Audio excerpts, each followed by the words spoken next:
Hello and welcome to the Justin Hamilton podcast. On today's episode, Steve Molk returns to discuss all things television. We are going to be chatting a little bit about the latest season of Daredevil Born Again, in particular, one scene with a supporting character, some of the best acting I've seen in the series so far.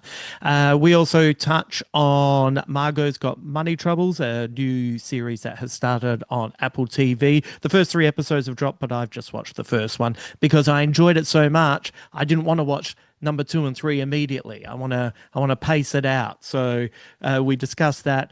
But the main thing we are digging into is the finale of season two of The Pit, which wrapped up some storylines, left some hanging, very much like everyday life, and brought an excellent season to a satisfying conclusion. And yeah, we talk a little bit about you get to the end of the series and you suddenly understand why this whole storyline has been set on July 4th. So I won't step on any of that. I just wanted you to know that's what we will be discussing.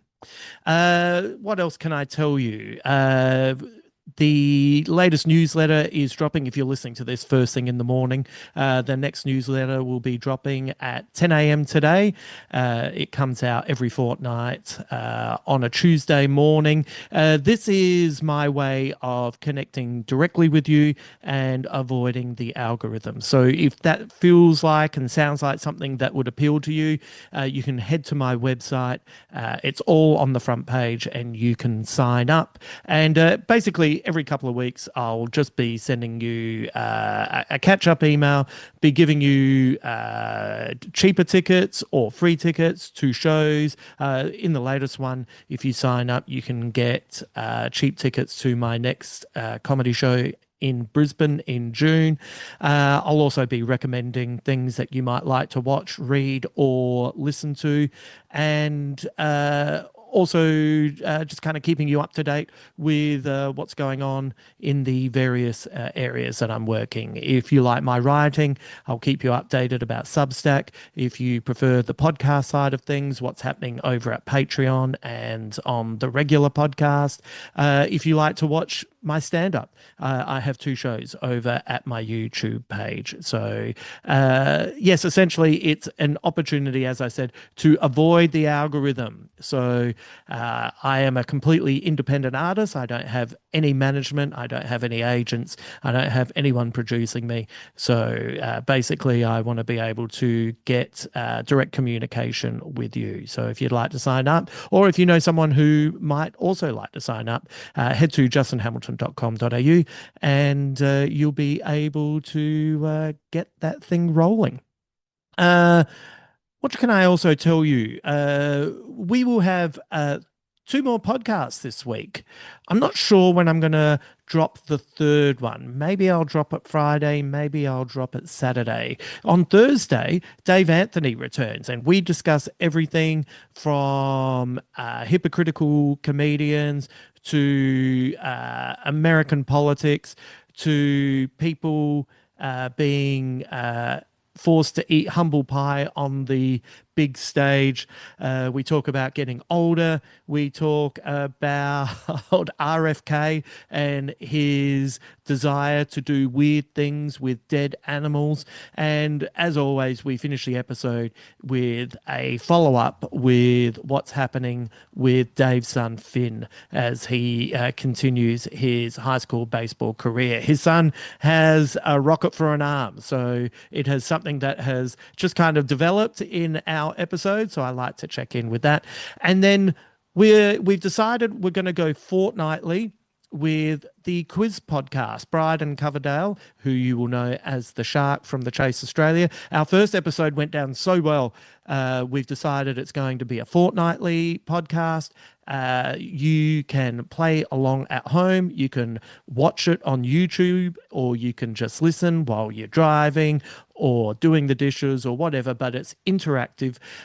Maybe I'll drop it Friday so then you can decide to play it Saturday or Sunday. I was going to drop it Saturday morning, but maybe it'll get lost in the shuffle. So I'll drop it on the Friday, and then you can, tune in with that, and you can choose when over the weekend you decide that you might like to play. Uh, Big hit. Like, you hope these things will be popular, but this one really, really landed. So I'm extremely excited to get the second one up and running. Okay, let's get this rolling. There's much to discuss, and this is a really great chat. So let's bring in my good friend Steve Molk.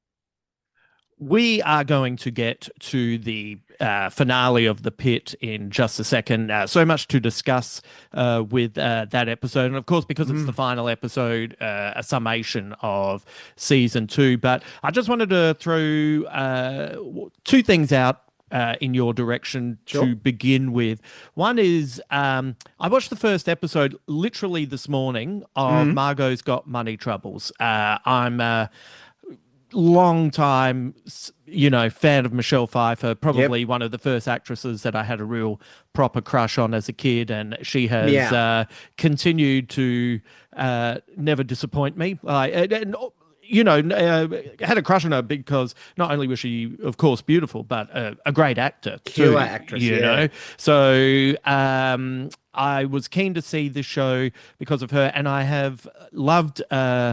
Elle Fanning since she was a kid in Mm. specifically I love the Sophia Coppola film Somewhere, and I think she is so wonderful in that, and Yep. watching her kind of grow up into the actor she is today. Like, she had an incredible year last year where she's in Yeah. Sentimental Value, a real film for grown-ups, and then she's in Predator Badlands, where you just get to have a good time and Yeah. enjoy her.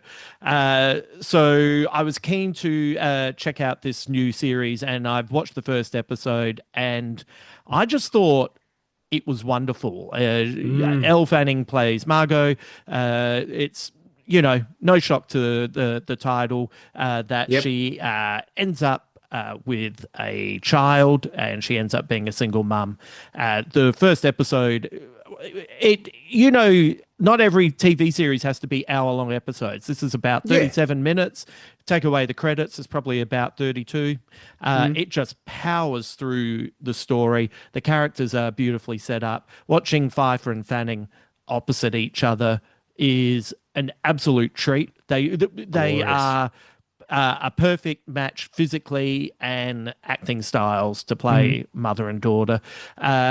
There is a heck of a supporting cast. We've only had a hint of Nick Offerman in this He's good so in far. everything too, Just, right? just everything, Yeah. just everything. And Greg Kinnear, who is, you know, he was an underrated actor who got his flowers and has probably Mm. segued back into underrated. Mm. But he has a small appearance in this early on.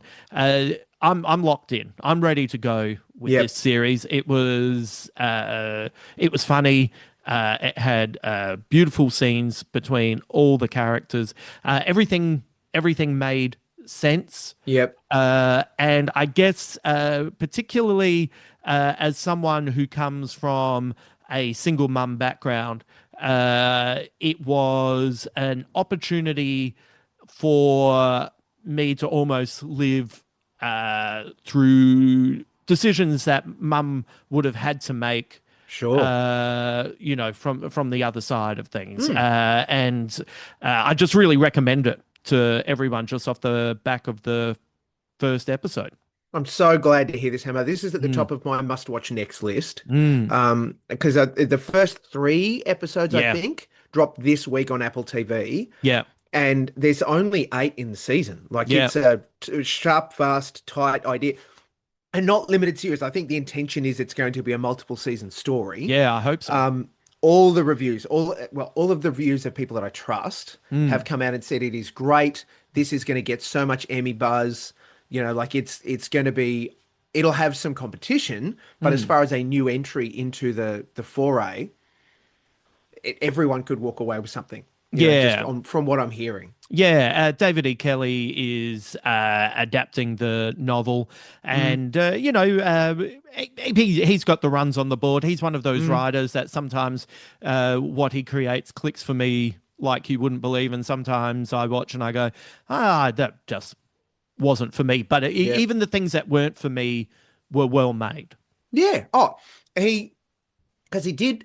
There's two shows like super recently. One of them was like David E. Kelly, You're Back. This is magical. Mm, I wish I could remember the title of that. The other one that I watched and went, yeah, look, maybe this could have done with another draft, mm. was the adaptation of the book that starred Nicole Kidman as like a wellness center person. It was filmed in Byron Bay. Oh yeah, yeah, The yeah. first season of that, and it was Right. like I get it, and there's some good bits, but it's not all that. Yeah. Margo's got money troubles. Like I'm just so dirt keen for it. So Yes. keen. Yes, and Nicole Kidman's an executive producer on this, as is Pfeiffer, as Mm, is Elle and Dakota Fanning. right. So it's got a lot of really good talent and generational talent behind the scenes. Yeah. The director, I forgot to write down the director of the first episode.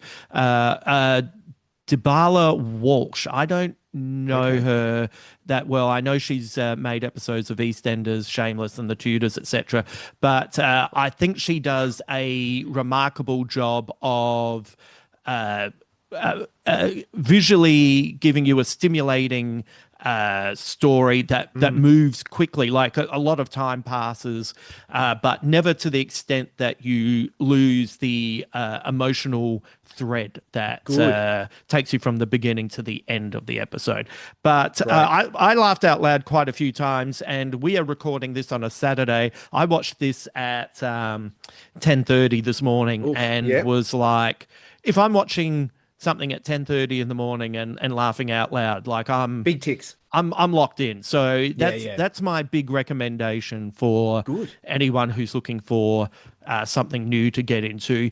Before we started recording, you also mentioned that you really enjoyed the latest episode of Daredevil Born Again season 2, which I think has been a pretty good season so far. Mm. Yeah. And I think that the layered nature of the storytelling. Mm. How spoilery do we want to get, Hamo? As always, when I record this intro later, because I do everything like I'm in a Yeah. Nolan film, I will say that we're going to discuss spoilers. Great. Good. Cool. We're talking spoilers in the pit anyway, so I guess yeah, Mm, like dive in. I definitely felt that this week's episode was one of two halves, and that mm, is inevitably what comes when we're sort of telling the story of the past in mm, a bit of a flashback, and then also telling the story of what's happening now. mm, The stuff with Foggy and Murdoch, great. I thought mm, it gave us excellent motivation to Murdoch's character and that development in his revelation. I think it was last week where he basically said after Foggy's death, I just everything went to shit for him, mm, basically emotionally, and I get that. We're mm, seeing why that relationship was so important to him and how they worked together, everything that it meant mm, for them. So reasonable.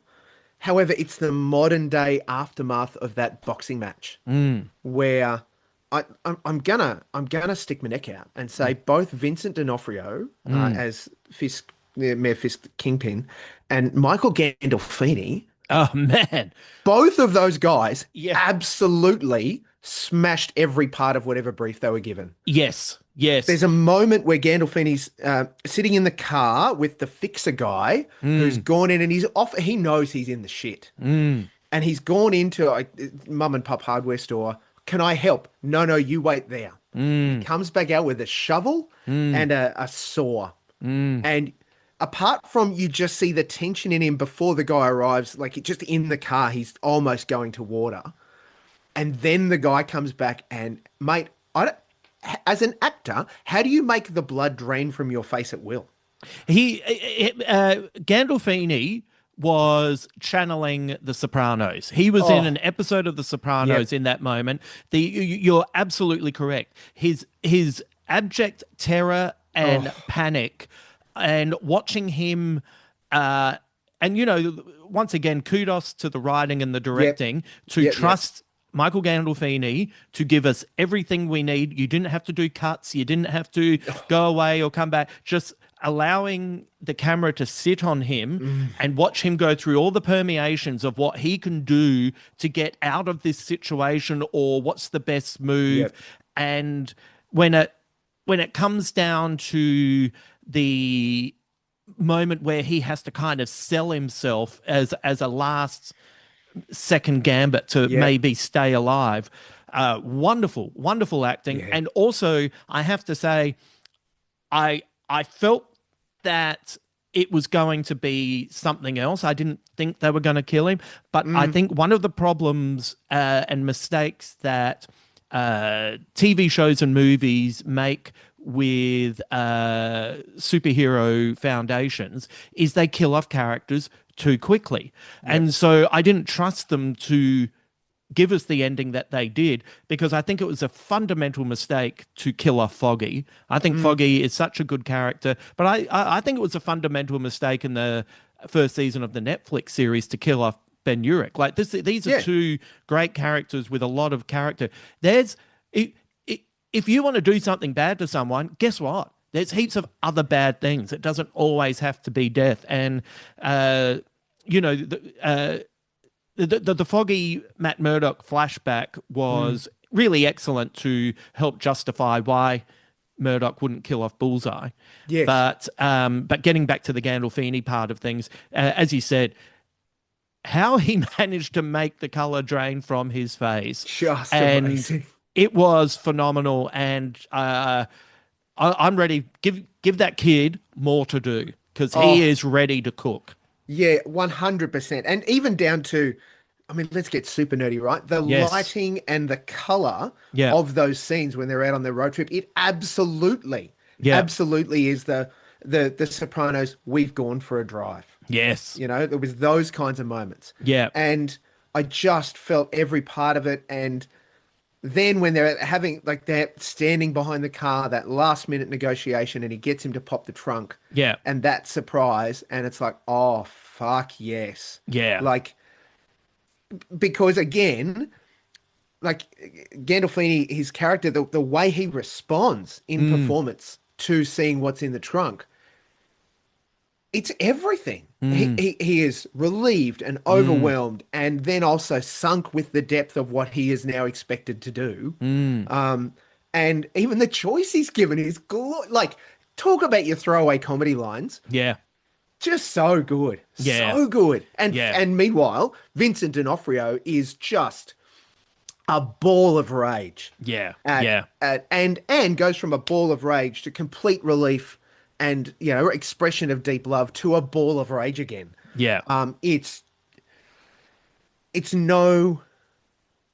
I'm sure I hope I'm not reading into some of the technique, right?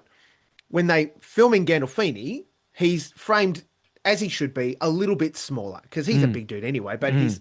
the camera's a little bit more distant. Yeah. When they are filming Fisk, particularly in this episode, he Mm. is so in the lens. Like Mm. he is big. Mm. Kingpin is meant to be huge. Mm. He looks fucking huge. Yeah, yeah. Oh, I feel like a lot of the inspiration for Kingpin, which you also see in the Spider-Verse movies, mm, is the Bill Sinkovic's artwork, which always uh, exaggerated how big he looked in the comics, and mm, because he's a little bit more like a an abstract artist.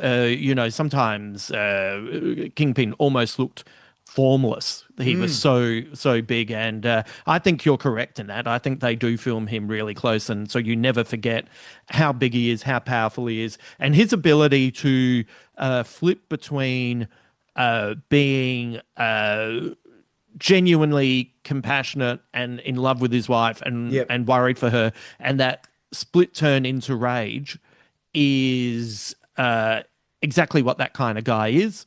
yep, And it's once again, it's I know this is a superhero Marvel show, but it felt like a lot of Sopranos DNA in this episode, and I thought yep. it was all the better for it.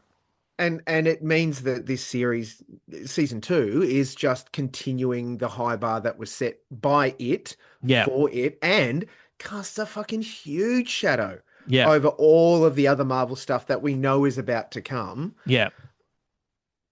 My hope above hopes is that it will be like close to even half as good as this. The reality is Mm. going to be it's not, Mm. but I'll still watch it. But Mm. like, here's your yardstick, Kevin. Mm. Like, you've worked with whoever you've worked with to deliver us this new season of Born Again, and it's Mm. outrageous. Mm. Please don't give me like just the white bread of nothingness in the rest of the stuff when you've got these characters who are going to fall into some of that universe Mm. stuff. Yeah. Like, Charlie Cox and D'Onofrio are going to outshine everyone if Mm. you're placing these characters in that universe and everyone else isn't meeting them. Yeah. Yeah. Absolutely. You do look at the advertising for the new Spider-Man movie, and I have to say I've enjoyed all three of Tom Mm, Holland's films. yep, I wouldn't say that I've loved them, but I've really enjoyed them. they've been And reliable, right? yeah, and he's great. And you would like to see uh, this version of Spider-Man be absolutely dismissive Yeah. of Kingpin, and you would like to see uh, Daredevil. We had that hint of Matt Murdock and Peter Parker together, but Mm, I don't think it would hurt to if Tom Holland's really good at being a reactor, and that's why he works so well opposite yep, Downey Jr.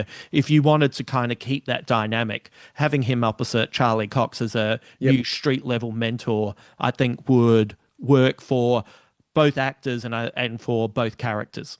It would be awesome. And like, I watch a lot of TV, Hamo, and some of it, particularly the serialized stuff, week to week Mm, stuff, has to find a place in my schedule to get mm. watched. Yeah, yeah. Um, there are very few things that go, it's out, I have to watch it now. And absolutely, Daredevil Born Again has landed in that, oh, it's out, I have to watch it now territory. Yeah. Yeah, it's funny. I went back to season two of Legacy, the Monarch of Monsters Oh, Legacy, yes, blah, blah, yep, blah. And I initially watched that because I wanted to see the two Russells playing mm, one character. And also, I was a massive fan of Pachinko. So I wanted to see Anna yep, Swy in something else. And I watched the first episode of that. And even though they're great, there was no compulsion to go back to it yep. anytime sort of soon. And I completely understand if something doesn't give you an emotional reason to resonate and continue, it's very easy with so many options to go, well, I'm going to go and look for something else at the moment. Yeah, Or if something else presents itself, I'm going to be locked into this and move along. So yep, that makes a lot of sense to me. Hey, let's get into yes. the Pit. Season two has come to an end. Oh, Um, my interesting. heart, Hamo. Oh my God, Yo, yes. yeah. So, at the start of the season, this day begins on July 4th. Mm, And I think or like all of our initial responses to that is it's a public holiday, it's a celebration day. We'll get some crazy ass shit. And then what they did was they did not follow the same style of season yep, one. They gave us a different style, which is a pretty confident and bolshy choice to make. Like it would have been much easier to have the same rhythm as the last season. yep. Instead, they gave us a completely different rhythm. And it's not until you get to the end and you're watching some of the characters, mainly a lot of the nurses, Mm, but some of the doctors, watching the fireworks for July yes, 4th, that yeah, you realize that this season has been thematically about the stark distance between the idealism of what America perceives and projects to the stark realism of what it actually is.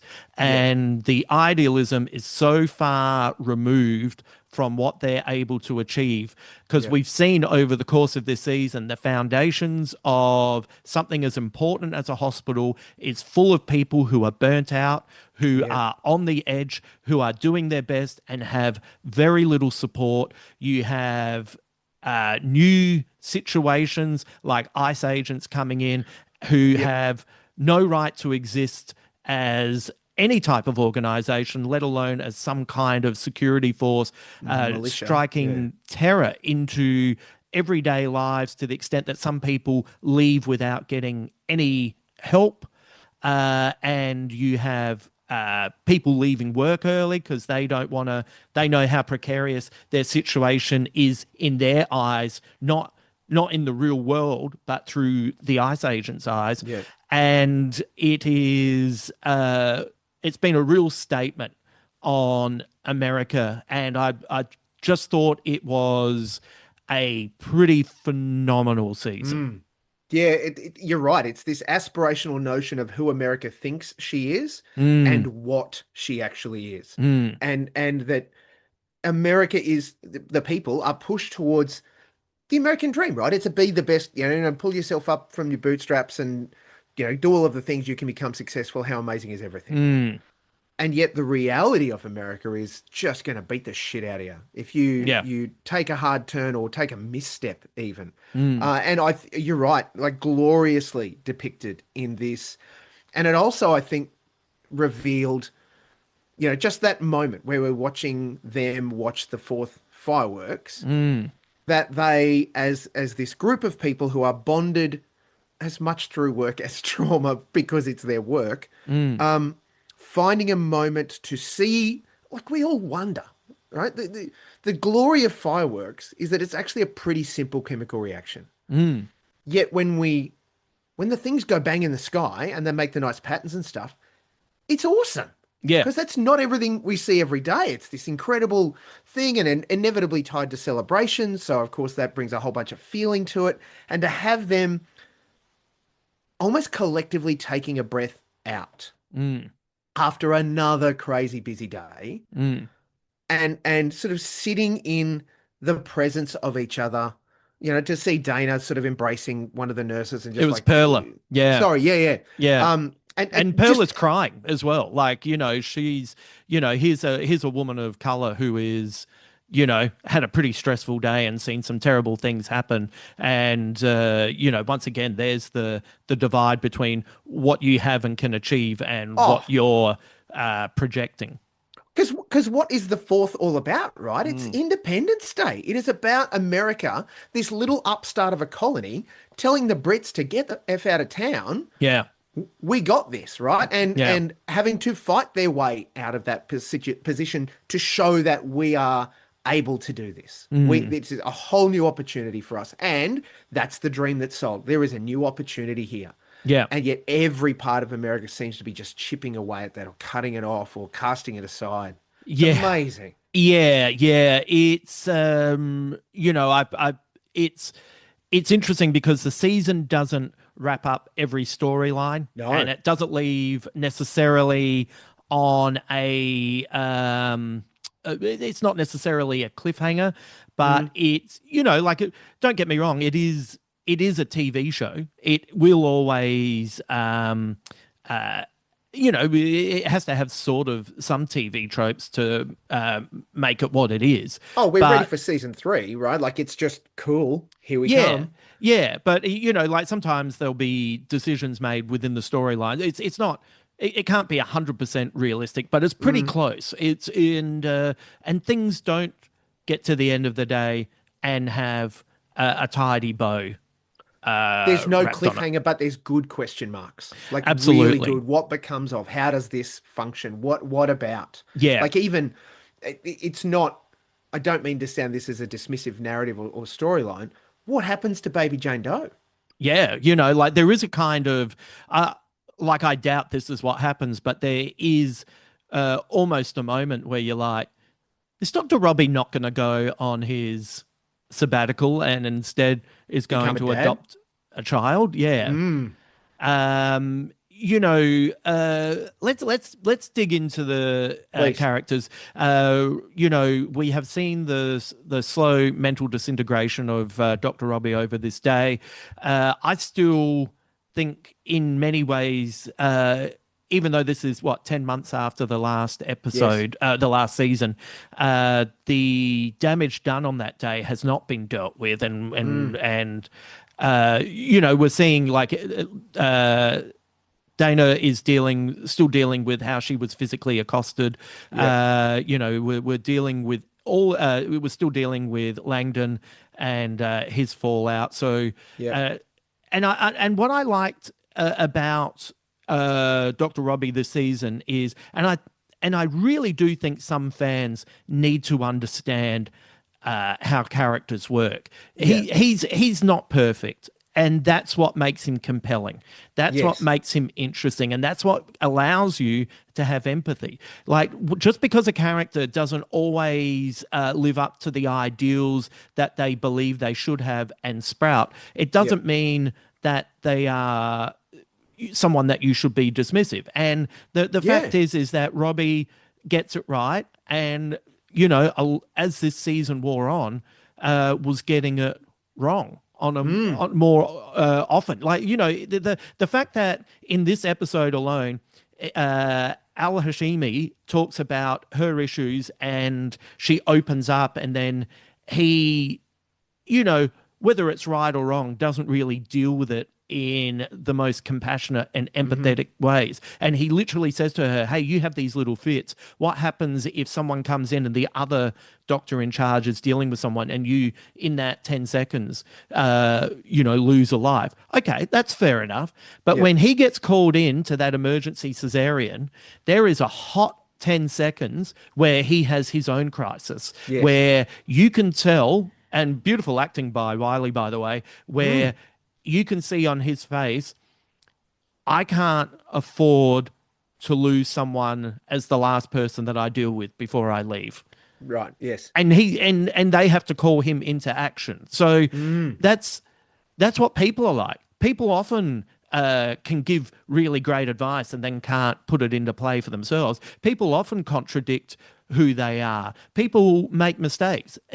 Dr. Robbie making mistakes and sometimes being compassionate and sometimes not, sometimes following through with Hmm. the promises and sometimes undermining people. That's real life. That's what a Oh. three-dimensional character looks like. And he has been, Yep. and also the fact is, we've been seeing that, all this kind of suicidal talk that's revolved Mm. around this character. I think to me, the most important sentence in it is it's it's not it's not that he necessarily wants to kill himself. He just doesn't want to exist. Yeah. And that that's a very kind of different existential crisis that he's Oh. having, and I think it really powered the character and made a lot of sense, and therefore makes him extremely empathetic even when he is getting things wrong. Yeah. For a man that on a minute by minute to second by second basis Mm, has to weigh up and make life-changing decisions about how we treat a person in an emergency scenario, mm, right? He is proven over 2 seasons in the context of the show. He can make those decisions, mm, right? And the problem for our glorious Dr. Robbie is that everything else about his life, personal relationship, emotional stuff, he is carrying like a weight, mm, and it is just crushing him. mm, And you're right, that's the connection to I just don't want to be a part of whatever isn't, me being in my doctor world, mm, within the scope of this person here where I am, because all of that stuff I cannot make a decision on. mm, And it's now gotten to the point where he's carrying it so heavily that while he isn't directly saying I'm going to, end it, it is I I cannot. It's mm, just I cannot be outside this. And you're right, it leans very directly into not only incredible performances from him, all of the cast, mm, it is the writers who have given us gloriously human characters making human choices. We mm, spoke about this a bit earlier, Hamo. When scripted drama people particularly write characters, mm, they'll have to distill stuff down because we don't have hours to tease every little nuance about every bit out. mm, And yet the pressure of an emergency room like this and the relationships professionally and personally that play through it mm, means that you can absolutely see these fingers coming through of mm. how everything affects everything. And Yeah.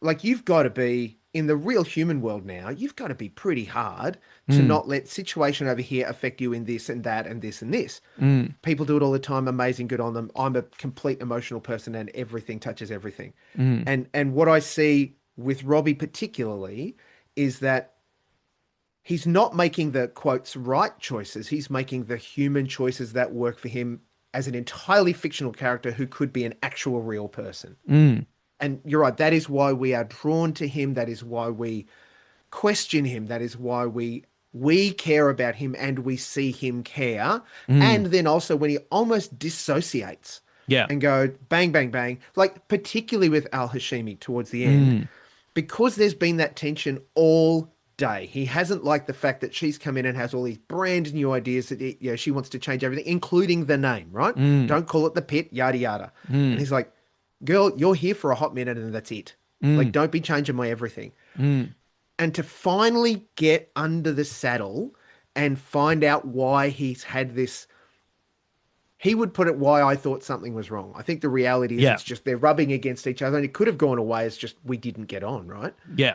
But he, using his best doctory skills, thought something was up. She reveals it to him and he just goes, right, Mm, this is my house and mm. you cannot run my house if you are in any sort of a second going to ruin it.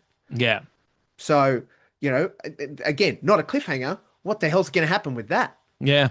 Because however far they jump for, whether it is a year, 6 months, a day, something, they will have to reference how she, whatever the legacy of Al Hashimi is, and Robbie in relationship to it, because it will take a nanosecond if she leaves, right? If she Mm, leaves and never comes back, Robbie can't go on sabbatical because she was literally lined up to cover his position. So mm, he's still there and they will talk about it. And if mm, he does go and she stays, or he goes and she goes and someone else takes the role, mm, that will get talked about. There will mm. be all of this stuff. Well, So it's just incredible. yeah, I hope she's in for the following season. I think Hmm. she is it I don't know how to pronounce her name. I've never actually said it out loud. Sepida So Moafi. let's say She yes. yeah, I'm probably ruining that and apologies, but the Yep. I think she's been a great actor. I don't Yes. I think her character was you know not given quite enough colors to paint with for the whole season. Hmm. So therefore, that's okay. Like she had to fulfill a role for this season. So I would like to see her in the next season and Yep. be given a few more facets that she gets Yes. to lean into. But I think they're going to jump ahead like maybe four like 3 or 4 months. I think it's going to be a smaller jump this time. So, which I think is good, which would kind of suggest that she's going to be hanging around. But Around, yeah. yeah, but like, in this final episode, Robbie does a terrible job of talking to her. Hmm. But he's great with Javadi. Like he Hmm. really gives her um, the talk that she The pep deserves. talk. Yes. He doesn't quite. He almost gets it right with Mohan, Mm. and is self-aware enough to take it when she tells him that he's important, even if he can be a dick at times. Mm. And then the confrontation with Langdon. Mm. Even if Langdon is probably correct, and Robbie has at times treated him maybe not 100% the way he should. Mm. Langdon can still go fuck himself. There is Mm. still like I think Patrick Ball's a really good actor. I think, Yes. but I'm not. That's 2 seasons now where he's really given the news to Dr. Robbie, and it's like, well, I'm on Santos' side here. If you could have kept getting away with it, you would have kept going for it, and Yep. taking those drugs. Oh yeah, if she hadn't called him out, yes. Yeah, absolutely. And he did try to ruin her career on her first day at the Yep. hospital, and I don't think he did do enough to, he tries to make amends with all the people in positions of power, but he doesn't try to make amends with the person that he really did the worst thing by. And so And Uh, but yeah, personally, should have done it before he stepped into there on day one. yeah, And absolutely. I get Robbie's feelings. Sorry to cut you off, Hamo. No, you're good. Um, I get Robbie's feelings about couldn't he have started the day after I left? Like, Yes, if he'd yes, come back after I'd gone, yes, it would have been easier than him just appearing. Because yeah, if Langdon and Robbie had the conversation, even like not at work, right? mm, Like we met at a coffee shop and he said this and I said hard things to him and we just got on with our lives. mm. Fine. I think as much as anything that the big tension that came for Robbie was that what the fuck is he doing here? Yeah, well, he got called in, remember, like a day Yeah. early, so he was not prepared for this. But you know, Halashimi coming in and making these choices, you know, I remember maybe at the beginning of last year, the guy Mm. that was booking the Comedy Store wanted to change the intro music.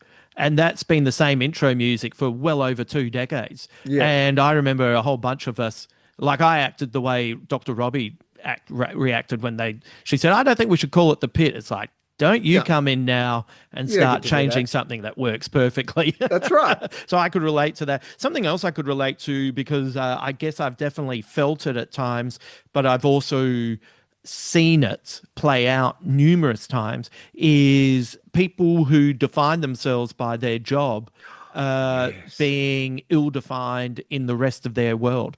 Mm. There's been points where I have definitively stepped away from stand-up for chunks of time, and it's always been when I feel like uh, me in the real world has become ill-defined and has become a Yeah. little bit loose around the edges, and it's really dangerous to define you by your job, especially.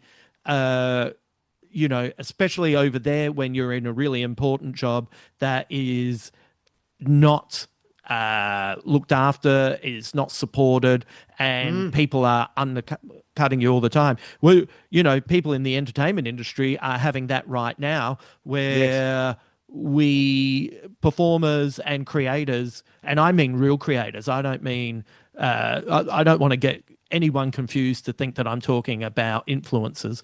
People Mm. who are really properly creative with something to say across all fields.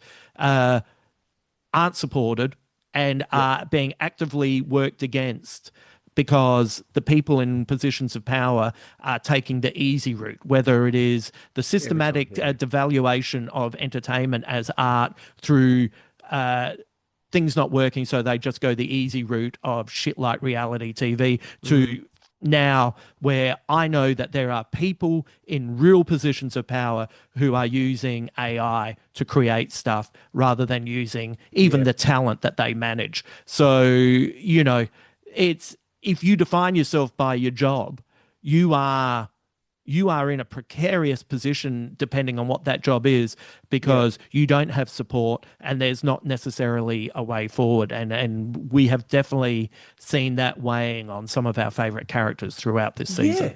Yeah. And look, I 800% agree, Hamo. And I think the challenge, I know some nurses, I know one registrar, and I'm very fortunate in that those people all seem pretty centered, right? They're Mm, pretty good. In the context of the show and these people that we're loving on the Pit, I think it's really easy to see how, given they're spending 15 plus hours a day in this place, at mm, times literally holding people's hearts in their hands, mm, it's very easy to see how over whatever length of time, it mm, does become your identity. So mm. that this is the only place where you feel like you can operate and that everything else is either marking time Yeah, or just a complete cloud. yeah, So that you end up like Robbie, where I'm going to do this and this bike is my salvation and I'm going to just jet out of here and have a good old time. mm, And it was incredible to get, he didn't just get one lecture in the final episode, he got mm, two distinct lectures. mm, One was Duke, mm, who caught up pretty quickly mm. with what was happening as just a complete outsider, right? Only knowing Robbie in the context of I'm the mechanic that helped you resurrect this bike and Yeah. she's a good one and all that stuff. And then, name the police medic night doctor guy Yeah, Abbott, played by who Sean Hattersley. who had the convers right? They've got a history, right? They had Yeah, the big conversation in yeah, season one. based on how it started and what they saw and all that. And here it's almost that glorious return serve, right? Yeah. 15 love, where he just lines him up and it's like, mate, Mm. like if I'm gonna call a spade, you've got some shit to work out. Well, one of the things that I think is really remarkable about this series is that, you know, I think it's a really positive and good example of middle-aged male friendship. Please. That, Abbott can talk to Dr. Robbie the way he does. And, Abbott's like, we know that Abbott's peered into the darkness. We know that, he's found a way to deal with it, and that's going out and helping the police force, do their jobs and, bringing people Mm, in. Um, you know, his wife died. He still wears the ring. He's lost a part of his leg. This is a guy who has uh, gone through some fundamental challenges and changes, emotional and physical, in his life. So when he speaks to Robbie, he speaks from a place of knowledge. He speaks from a place of empathy. mm, It was a throwaway line, but like these guys are intertwined. Abbott is Robbie's emergency contact guy, and right. that is Yeah. that speaks to the fundamental friendship that they have, and it's great that Abbott is looking out for him. There's a part of me that wonders. I know some people were a little bit like, oh, and we'll talk about this properly in a moment. But the last Yeah. moment with the pregnant woman, Hmm. they had to bring Dr. Robbie in to kind of help out. But there's a part of me that thinks, because Abbott has been keeping an eye on Robbie, and he is quite clearly as good, maybe better, who knows, as Mm. a doctor. There's a part of me that wonders in the motivation of Abbott bringing Robbie in, where, of course, Robbie's help and expertise is going to help save this woman's life, Mm. but it's Yeah. also another way of him keeping an eye on him and keeping him close so he can have that conversation later. Oh, and even to the point, like you acknowledged, like Mm, they're friends. mm, Um, there's a little bit of assessment going on. mm, How is Robbie gonna handle this? Is it like an opportunity to go? He can go out on a win. He's gonna mm, work hard because I know of the kind of achievement oriented. We've got to solve and save the person situation. mm. But also, it's absolutely different when he has the hard conversation with him. Yeah, There's no accusation in it. yeah, It is, you're right, it's coming from a place of empathy and knowledge and understanding. yeah. It is, this is a white sheet of paper. Mm, Like I'm going to be very pragmatic about what things are. mm. And I'm also going to tell you that you're important Yeah, and like your life is not disposable. yeah. My world for Abbott's world is better for Robbie being in it. Mm, And he wants to reassure him that though the clouds are there, he mm, can still remain tethered. mm. If that Yeah. if that makes sense. Yeah, yeah, absolutely. And also, look, this is a really serious episode, and Mm. a lot of big things happen. Really funny still Oh, at certain points, like the fact that yes. he says, look, I'm going to hug you, and don't make me feel weird about it, kind of thing. I'm not even sure Dr. Robbie hugs him back, but he gives him a Yep. nice hug. Once again, people aren't one emotion every day. Mm. Um, Robbie makes sure that he's there for Dr. King when she finds out that she has to go back and Yeah. have a, God. like, he's I better be there for that. Yep. He's playful with Santos, like, Mm. waking her up with slapping a glove to behind her head, and once again, you get a lot of flavors to these characters, and you get a lot of for better or worse, you get to see all facets of them. Like Yeah. Langdon. I'm not a Langdon fan, but I did like that he thanked Dr. King for talking Yep. him off the balcony, and I think he does speak. He speaks well to her and helps her get her head around the fact that, hey, it looks like your sister's a little bit more autonomous than you realized. And that kind of helps her come to that conclusion as well, Oh, you know, I because think it frees her up. it's so weirdly uh, heartbreaking that this poor woman who has had to sit through the movie Elf, what, 327 times, and now Easily. her sister's watching it with her boyfriend, is such a well written and Mm. strangely sad moment for her. Oh, you're not watching Elf with me. It's like, don't worry. Once you come to terms with the fact that she's watching it with someone else, you will be rapt that she has a Oh, boyfriend. whole other things you can watch, Mel. I think it really helps her get a release around that relationship. Like not Mm, releasing Becca, mm, but just that I can let go a little bit. I can yeah. loosen the apron strings. And did have you seen the mid credits scene? Did you watch through? Leave that for the end. Leave that Cool, for the cool. end. Yeah. Save it for the end then. I want to finish on that. I think it informs that as much as anything. Yes, Like yeah, it builds for Mel through to yeah. that. Quick side fact. This makes complete sense, but I learnt in an interview with Bryan Cranston this week that the core players of the Pit Mm, every season go through a medical boot camp. yeah, right. That does Holy not surprise shit. me. Yeah. Well, they've got to be able to reel off not only, like we need a this and a that and a this and a that, and that's not just memory, but Mm, they've also got to know, well, when I'm doing this, my hands go here, and yeah. this is how I turn a patient, and this all of those kinds of things that Yeah.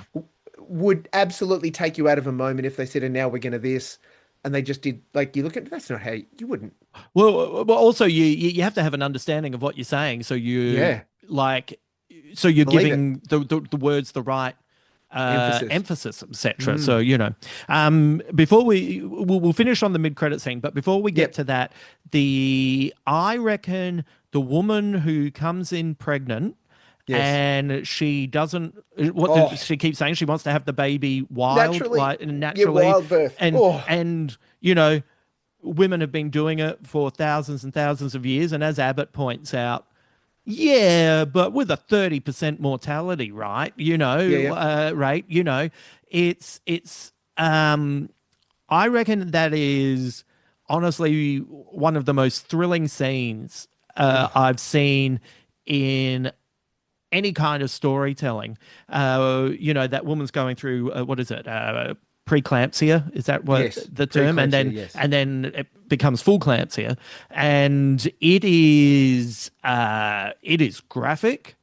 Oh, And this is a series where I honestly didn't know if this was going to succeed. And all the way through the scene, Abbott's teaching the young mm. intern there, and she's not quite getting it right, Yep. which I like, because this is quite clearly a Yeah, worse yeah. situation. And This getting worse by the second too. It's not just like, worse by oh, the bad second, turn. Yeah. but it is all that, like, you know I we know as guys the shit that women go through intellectually, and Yes. we know, like, I was born cesarean, like, it's a weird thing to cut open a woman and put Oh, your hands into her to take out a baby, yep. like, but to see it and done it in such a way, and when they remove that baby and it is blue, It's not it moving, is, Hamo. mate. I was sitting at home. I had my hands pressed together, and if someone had looked in through my window, they would have been like, "Is he praying?" But I wasn't Mm. praying. I didn't have anything to grip except my hands, and Just the tension. I was just kind of pushing against them because Oh. my, like, I wanted to turn away. I wanted to go, Mm. Jesus, this is too much. But I couldn't turn away because I had to see how it worked out. And uh, that all of that, like the fact that the woman's having a seizure, so they paralyze her physically Mm. so they can do what they need to do, but she Yes. is still Seizing. mentally Yeah. seizing, is just a incredible way to for your final patient for the season. Yeah. it I think it's one of the, as I said, one of the most thrilling scenes I've seen in TV or movies. Oh, it's the perfect kind of full stop, isn't it, to Yeah, the roster of patients. yeah. I'm a father of two, very old young people now. They're 21 and 19, Yeah. and was present for both births. Yeah. And in preparation for having a baby, there's all sorts of education you can involve yourselves in. We did the class, Yep. certainly the first time out. Yep. And first time, son was born via cesarean, and Mm. daughter was born via, it turns out, a reasonably rare procedure, normal birth, vaginal birth after cesarean, called a Yep. VBAC. And you're right about the cesarean thing because it is major surgery Mm. taking place often right in front of both parents, certainly in front of at least one of them. Mm. And I joke with my friends about how well do I know my wife. I've seen her intestines Yeah. That's on her wild. stomach Yeah. because that's what they do when they're taking the baby out. Goodness. Um, and when son came out and they sort of lifted him up, he was writhing and, had coughed and was crying and amazing, right? All of the Mm. emotion. I went to water. Yeah. And they ushered me over here and look, watch us weigh him and do all the tests. And then you go into this other room Mm. while we stitch up your wife. Mm. Cool. See ya. Bye, Mm. love. Mm. Spoiler, she lived. The in that moment, it was tense and amazing, and everything was 100% a-okay for us. Yeah. I'm watching this scene play out, and Yeah. I think that the thing that, because I flashed back a little bit, but what I got was that there's now two teams of people Mm. working on both of the humans in that room. Mm. One on, as you said, mum seizing all sorts of issues around how her body is betraying her, Mm. and child that come out not crying. Yeah. And they have, you heard them talking about, they have a procedure Mm. where like there's a 5 second update, there's a 10 second update, there's a Mm. 30 second update.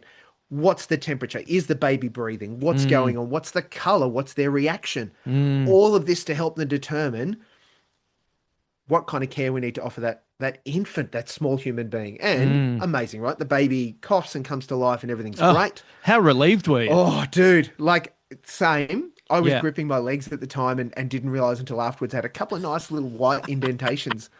It was a roller coaster of the best worst kind. Yeah, it Oh, was remarkable. I was glad that McKay got called in. I feel like Fiona Dourif is so mm, good in the series. There were a lot of characters. mm. She got a little bit less to do this season. I'd like to see more of her in the next season because I think she's a wonderful actor and I think Please. she's a wonderful character. And having her brought into that felt it felt good to have her Felt involved in it. right. Yeah. It felt like Yeah. she should be a part of this. Well, she's probably the most empathetic, like she feels empathy, so I'm hoping for uh next season. There's a lot of fandom for the Nightcrawler team. Mm. Yes. I'd personally like, Noah Wiley's the lead character. I'd almost have him come in early and Big overlap. Yeah. let's start the day at the end of like give us 3 episodes with the Nightcrawlers Yeah. Yeah. and something happens that keeps them longer and then slowly start bringing in all the day characters. That would be great. Or they're called in because some big thing happened overnight and they're arriving at sort of 4 a.m. Yeah. because they just need the hands. The day Yeah. shift have been called in early. Yeah, give us more of them all hanging Yeah. out. I love all of those characters. They're so well defined already, and And we see minutes of them compared to the rest. Like it's yeah, amazing, right? yeah. It's really great writing. For me, Noah Wiley's the lead. Dr. Robbie's character is the like our main character, Mm, but for me it was Dana yep. season. I think it was. Give them both all the Emmys, frankly. But yes. Yeah, she just got some great stuff, and I Mm, really enjoyed her telling off the cops at the yep. end. That was great. Yes. And give me more of the young. I know that the young doctors had 3 episodes of just doing paperwork, but I loved it. I love seeing them Mm, in quieter moments. And mm, and let's finish on this. The conversation with King after she comes in looking like Charlie Brown, having the Mm, football removed yeah. from her when she goes for a nice kick, and having to sit there opposite Santos, who, you know, I know people don't like that character, but I know that character. I know Yep. that woman, and the you know I think people, because they don't state it categorically Mm, that she has her own issues, but we've seen the cut marks on her legs.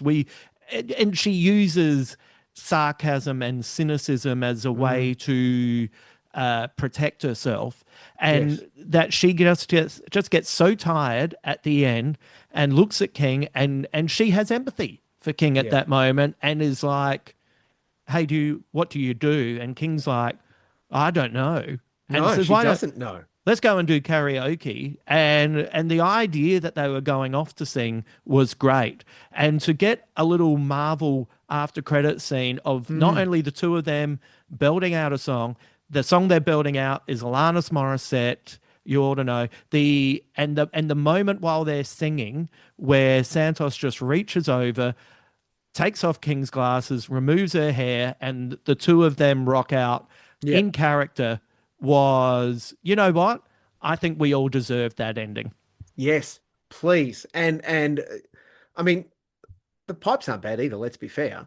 Um, Oh yeah. Well, like, have you seen? Is it Issa Brion's who plays Santos? Have she's you? killing it on Broadway. Yeah, yeah. You see her sing and you go, "Geez!" Like, Yeah, but you know damn. what? Her singing in karaoke Is was karaoke singing. is karaoke singing. It's not, because sometimes when people realize in a TV show that an actor can sing, the the character sings like the actor. Mm, But Santos sang like Santos would sing, not yep. like No, Brion's. it was in character. Yeah. And it was the excellent moment because even just the realization to get Mel there, Mm, because her life has been understandably hyper focused on Becca, mm, and this season released some of that for her. It absolutely opened up to her a mm. gaping, yawning chasm of, so what do I do? Yeah. And to have it, like, let's just drop this in, and because she trusted Santos as much as Santos, you're right, offered empathy to her. I care about Mm, you, and so let's shoot the breeze, have a drink, and sing a song. mm, Um, dare I get super deep again? The glasses off, the release of the hair was an mm, absolute metaphor for Mel's life. Just now is the season of Mel. Now is a mm. whole other thing for Dr. King to Yeah. just find herself. Yeah. Because all we've seen is glasses on and Yeah. hair up and super professional and all of those things, and now she gets loose. Yeah. And, once again, a little bit like Mackay, she didn't really have as much to do this season because Mm. it was an She's offered internalized, the thing. yeah, Yeah. at the deposition, but it's also an internalized story. Do you know what I Yes. mean? So it means that there's not as much exhibiting of different emotions, and she had to be locked in herself, so not quite as aware of what's going on.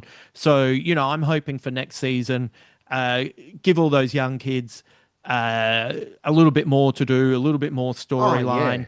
yeah. Bring Joy back. I thought Joy Can was we? a fantastic addition. And, once again, any good storytelling will set up characters and have you flip how you feel about them. And Ogilvy during the season started off so annoying, and then by the Yep. end of it, you had such empathy for what he'd experienced. I'd be curious to see what they do with that character if they brought him back and see how he's evolved. Is he, I think he's just naturally annoying, but is he a better version of annoying? Yeah. You know, it's just been Yep. great. It's just been a What's great the gear season. change? And like our, I think our standing favorite across the season as well is Whitaker. Yeah. Like, where does he land? What happens? This whole, weirdness relationship where he thinks he's just being supportive of Lady, but clearly there's something going on there. Yeah. Um, and as a glorious footnote, we know where his ID card went. Oh, because lots of people were speculating, has Langdon stolen it so he Yeah, can, yeah. What's going they on? like the first time he mentions it, Langdon's in the background, and then he's being too helpful, and giving advice, and no, it was just old mate. It's just Yeah, another. He's just taken a few souvenirs from his really good day, and you he's off know, to wherever he's off to. yeah, he's having a nice chat. Yeah, mate, he looks good. He's He there looks with the great. ladies. I'm sure he'll use it to try and talk his way into or out of something. Yeah, absolutely. And he's got a friend who's willing to listen in that mannequin in the shopping trolley. So it Yes. was great. Um, Well, always great to catch up with you. What a fantastic season Oh, for us to dig into as well. And yeah, I'm looking forward to hearing what you think about Margot's got Margo. money troubles and all of Mm. that. But plenty of TV to come. But yeah, what a great season of The Pit for us to start off this year discussing. So good. Crush it and inject it into my veins. Yeah, Season 3 is going to be amazing. And word on the street, it'll land in January. There won't be the big delay. So great. we'll get it fresh. Like, don't get me wrong. There's a part of me that's like, well, why don't you just do the day show and then give us a whole 15 episodes of the night and then Mm, go. And I don't care that you guys are tired. Just keep churning out really good stuff. yeah. But it's it's not that far a turnaround. And there's some series that I love that sometimes take a while to come back. So I'm We'll relieved give them that their legs. we have an old school TV show that has everything set up and is ready to cook. So Oh, with 15 episodes, right? I will give them the time they need. It's different when it's a yeah, 6 or 8, and it's like, come on, guys, three yeah, years, please. yeah. What are you doing? But 15 Yeah. episodes, mate. I'm after that cesarean. I'm definitely ready to have a little nap, Just mate. white knuckled. Thanks, mate. Great to catch up Cheers, with you. mate. Thank you to Steve for joining me today. That was a great chat, and that whole season of The Pit was an incredible ride. And as you could tell, just by that final episode, there was so much to discuss, and that's what I want in my entertainment. I want depth. I want characters that I can relate to. I want characters that don't always live up to their ideals. I want to see human frailty, and I also want to see an emergency C-section that makes me nearly pass out. So that episode had everything that I was looking for. Uh, as I was saying, if you would like to sign up for the newsletter, please do so. That is going to be the best way to stay in touch with me one on one, and you know, do my best to avoid the algorithms. It's the algorithms seem to reward mediocrity, and I want to try and give you the best stuff that I possibly can. So if you would like to have a more one-on-one relationship, the newsletter is there for you.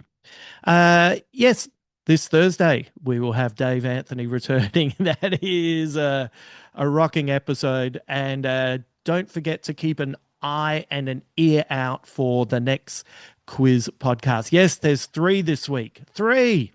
So there you go.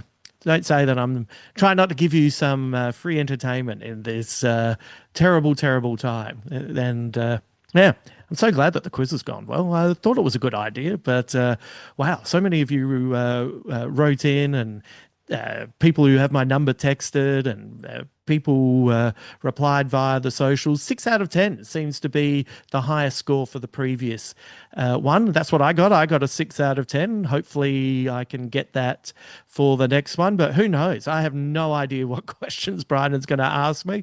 And for anyone who listened to the last episode, I don't know if I'm going to be as lucky to have accidentally heard an answer like I did 45 minutes before we recorded. So we're recording on Wednesday morning, so I better just listen to a whole lot of podcasts in the morning in the off chance that I can pull out a winner.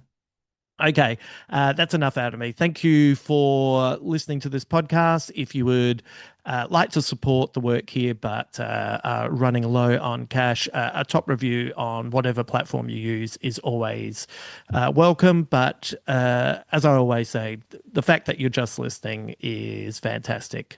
So maybe suggest it to some friends who might be into it, but otherwise, I'm pretty happy with the relationship that we already have. I hope you're well. Enjoy the week. I will see you again on Thursday.